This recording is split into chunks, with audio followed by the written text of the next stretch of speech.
My name's Carol O'Sullivan. I'm originally from Ireland, as you can probably hear. I'm an associate professor in translation studies in the School of Modern Languages, where I teach a number of subjects, including theory of translation. I teach Italian to English translation, and I teach subtitling, which is my great research interest at the moment. I've been working for some years on the history of subtitling into English.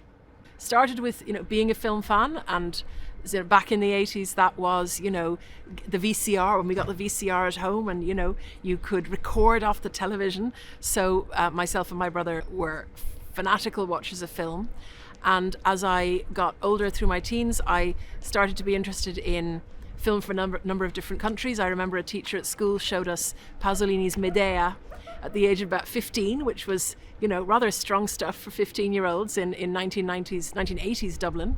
And I then got interested in the fifth generation Chinese filmmakers. And then when I began work as a translation lecturer, I was offered the opportunity to teach subtitling. And I just realized that this is the most interesting form of translation there is, both in terms of translator training.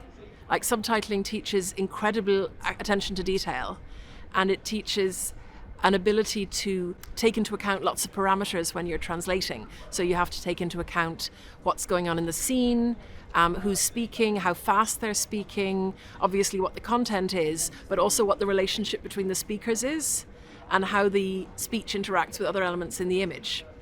And then you, at least in, not so much now, but in the earlier days of subtitling, you would have to condense a lot. So you would have to cut down what you were translating. And for people who've been through translator training, that's incredibly difficult to do. And I think sometimes challenging yourself in that way is a really good way of building your skills as a translator. The industry is changing hugely all the time. Literally year on year, I'm now revising my curriculum, whereas previously I might have had a major revision of the curriculum every 3 to 5 years. But you can't do that anymore, that things are changing too fast.